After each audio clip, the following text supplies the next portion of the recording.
Hello and welcome to short tutorial. In this tutorial, I'm going to show you how you can bring devices from the Helium console or connect the Helium console to Datacake to bring your devices on Datacake and use them on our IoT platform.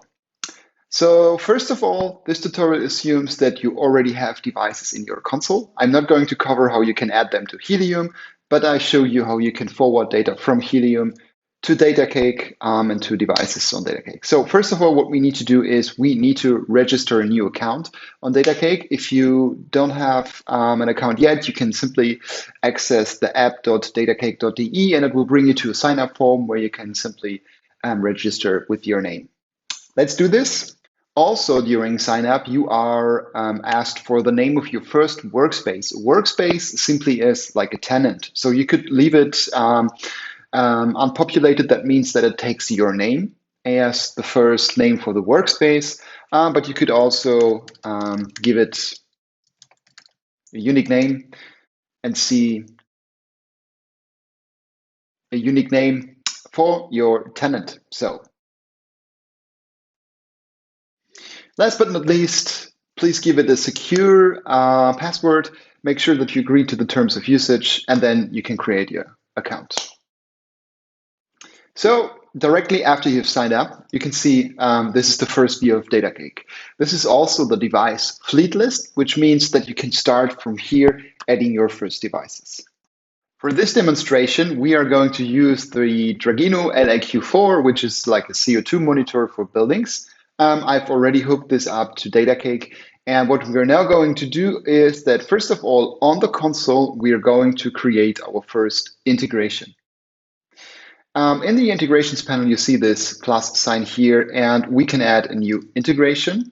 And also we can see the various presets here, and we are going to select the Datacake HTTP forward. It's pretty simple. All we need to do now is we need to provide a token.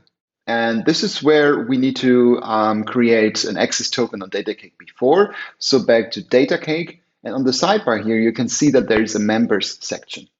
Click on that, and this will bring you into the members. Right now, there's only one member in this particular workspace here, which is myself.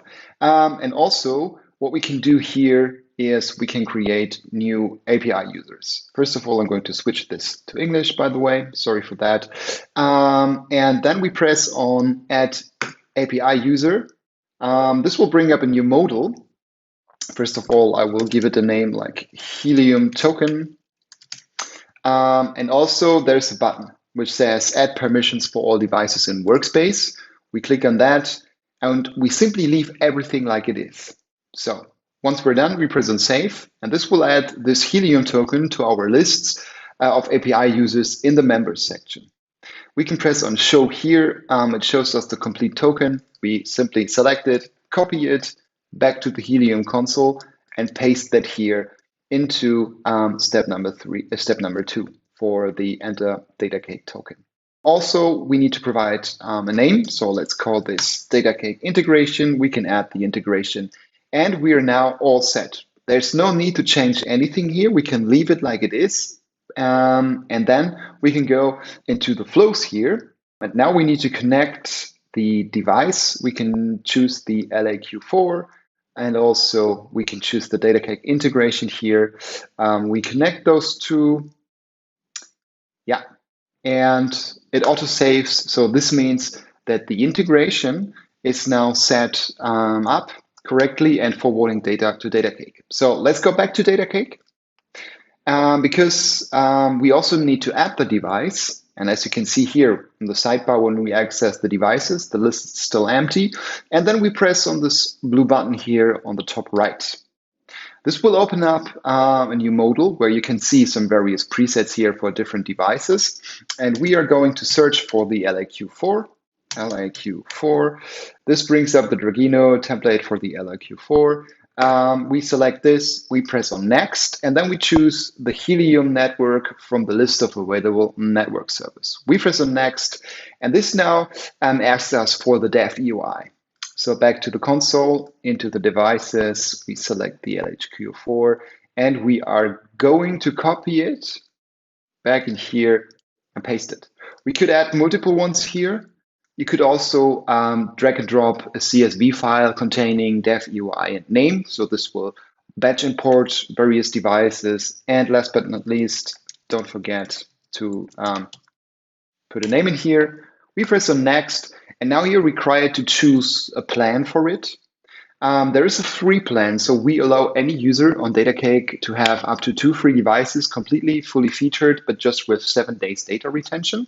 And you can upgrade these here. And if you are like a commercial user that has high volume, high device volumes, then please contact us because we're always happy to make you a custom quote on pricing. We press on add this one device.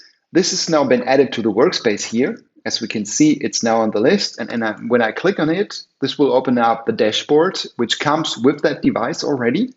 But right now, there's no data yet because first of all, we need to make the device send some data, and then we can see it's directly flowing into Datacake. Back on the Helium console, we can open up the debug log for a device, and then we can see, let's force some transmissions from that device here. We need to press this button a couple of seconds or just 1 second, and then it will start transmitting to the Helium hotspot. And we can see, yes, unconfirmed data and also integration response from the Datacake integration. That means that we should now also have data on the Datacake dashboard. And yeah, there you go. The data has arrived. So that means it's super awesome and pretty simple to really forward data from Helium to Datacake. And by using these templates, you can also automatically create a dashboard here. But we still, of course, have the option that you can simply change the dashboard. You can also have a mobile dashboard, which is not for the Datacake app, but basically for when you open up the platform on your mobile browser. And you can go ahead from here and create rules and do some general dashboards, global dashboards with many devices in it.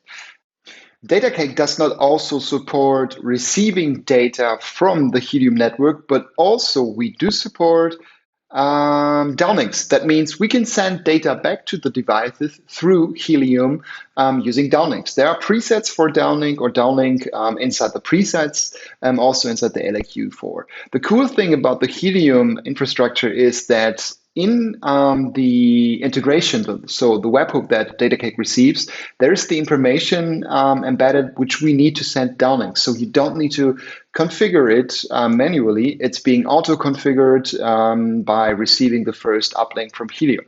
If you want to see how this works, you can go on the, you open up the device on your Datacake platform, go into the configuration by using the tab bar here, and scroll down a little bit until you reach the LoRaWAN section. You can also change the dev UI, for instance, if you want to swap a device but retain the data. And then you can see the network server, and you can also see the check mark here that the downlinks are configured. If you open this up, you can see, okay, Helium is selected, and you can also see this check mark here, which says that populate credentials from upstream message, and these are here auto-filled by the time that the first message from Helium arrives. So there's no need to set up downlink credentials. You can do this and override them, but basically everything happens automatically with the first uplink from Helium. So yes, this is how you add devices from Helium to Datacake. Super simple. All you need to do is create an integration, the Datacake integration, create a flow so that the data is flowing. You could also attach that to a label, for instance. And then you also go to the members section and create an API user for this integration. If you have any questions or get stuck somewhere, you can also use our live chat feature or shoot us an email. Thanks for watching, stay tuned, and see you soon.